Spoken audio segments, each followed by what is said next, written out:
Hello everyone, welcome back. In this video we're going to discuss secondary bonding, or we call them van der Waals bonding or physical bonding. Now I'm going to just go over them fast and explain them what kind of bonding we have them here, and to understand the behavior of those bonding. Now the primary bonds basically happen between two atoms, different elements, bond together, chemical reacting, sharing electron or giving up, taking it. Well, those gonna create the molecules. Now, however, between the molecules, we have another type of bonding. For example, imagine H2O. A molecule H2O is one molecule which is oxygen bonding to two hydrogen. Well, water is not a simple, you cannot see it as a simple molecules one. All they bond together.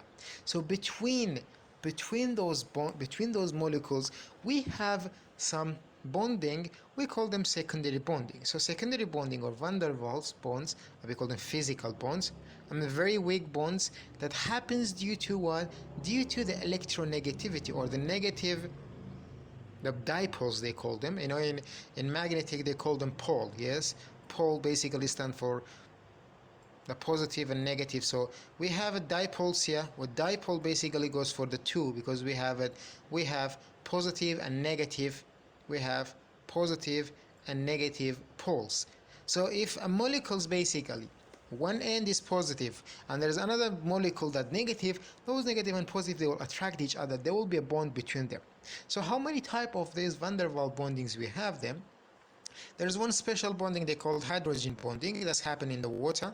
It happens in the molecules of water. Between the hydrogen, there's a show it here.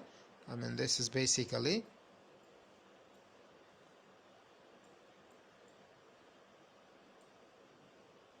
we have the hydrogen basically is bonding. This is weak electrical attraction bind molecules basically, because of the dipoles we have it. Hydrogen is positive here, the oxygen is the hydrogen mainly will be positive, this will be negative, then attract each other. Electrical attraction will be happen between them. Let's follow. Those are available in the lecture note, but in the textbook they are much more clear to explain them. Now the other type of secondary walls or van der Waals walls, we call them fluctuating induced dipole bonds. They call them fluctuating induced dipole bonds. What does it mean? Let's explain on the schematic way to explain them. Now this is a dipole. Imagine there's two elements joined together or bounded by a chemical bond with primary bonds, and this is positive, this is negative. There are some atoms, some molecules, they have symmetrical, they call symmetrical, electrically symmetric. What does it mean? The shape is like this, positive and negative.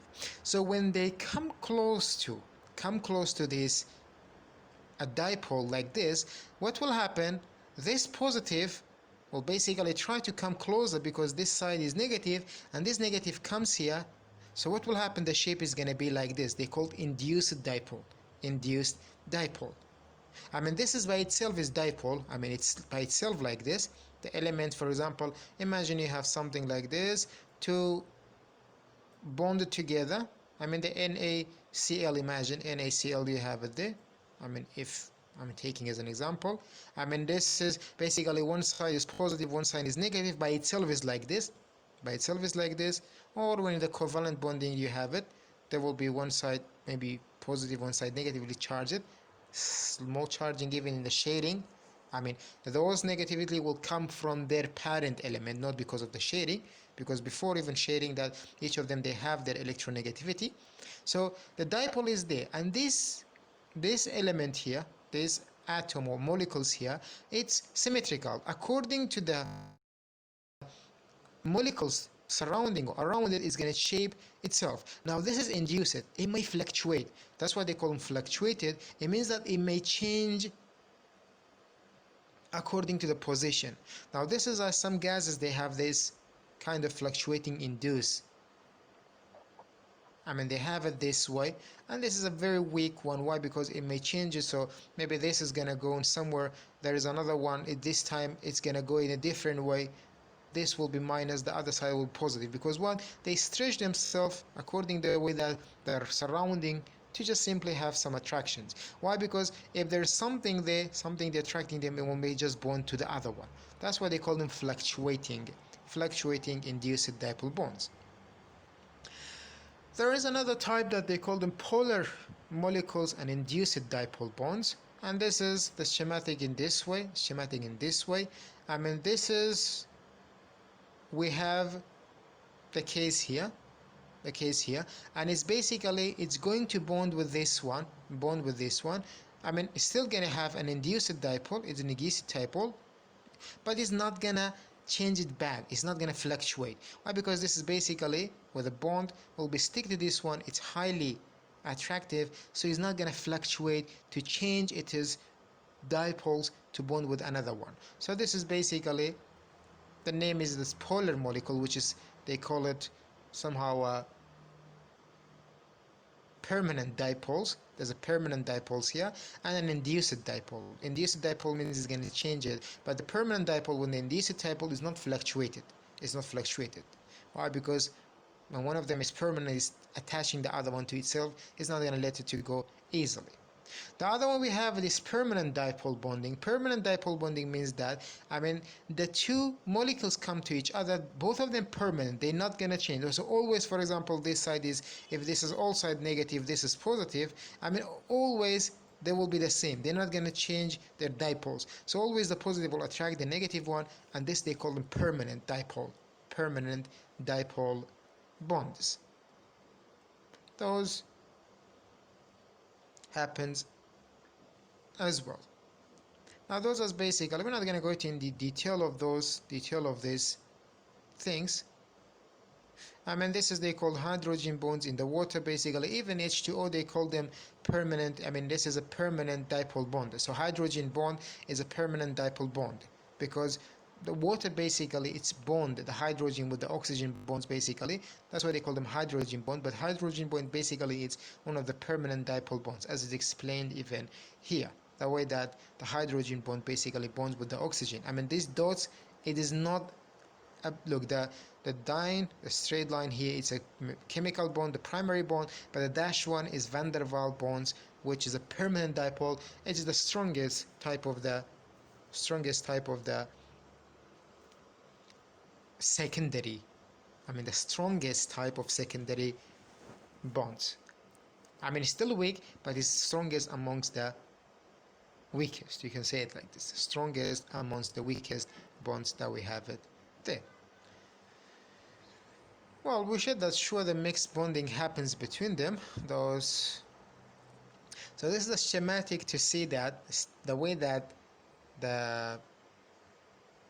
some kind of materials will fall into those categories. For example, if this is the covalent bonding, here we have it, and this is the metallic bonding, we have it here, and we have ionic bonding, the three main, and van der Waals bonding, which is the secondary bondings. So this is the pyramid, we have it here. The line between them, they call it covalent ionic. So covalent ionic, this is covalent metallic. I mean, we have metallic ionic. I mean, van der Waals, it's available with three of them. I mean, the secondary bond always available, I mean, normally available in each of them. That's why having connection to three of them in this manner. So this is, for example, intermetallics, we have it here. Ceramics basically comes in between here, covalent and ionic, they have them. Semiconductor may fall between here. It's mainly, we go for covalent. Polymers, it's basically covalent. We say that the plastic, we have it. Metals, we know that this is metallic.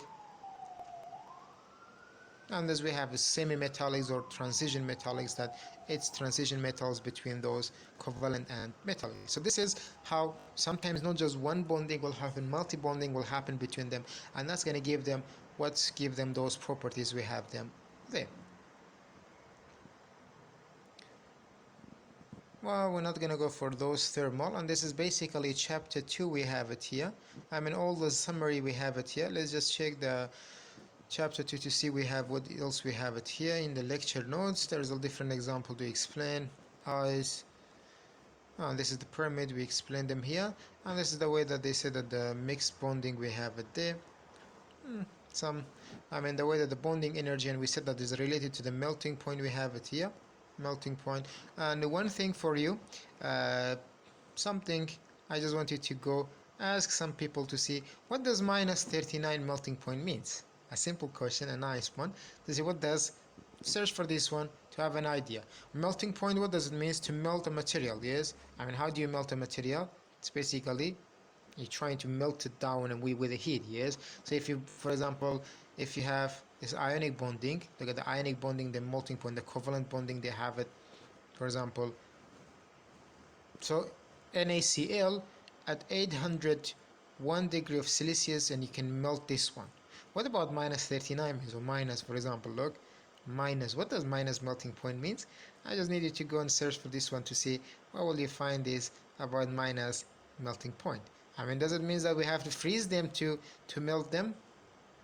Does it mean like this? Or what does it mean? Or they're already melting by themselves? So what does this means? What does those means? I already gave you any hint, so you can just search to it to see how does those things mean.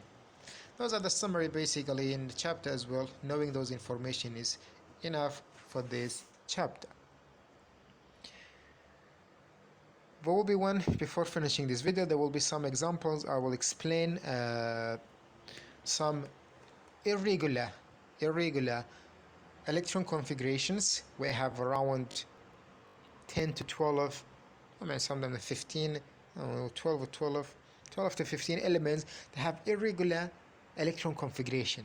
You have to know them. They are special, and the specialty is somewhere. So I'm gonna solve 2 examples, 3 examples on that one in a different video. So you have to understand that the rest of them you're gonna find them by yourself to see which one are falling into category of those irregular electron configuration. Thanks for listening.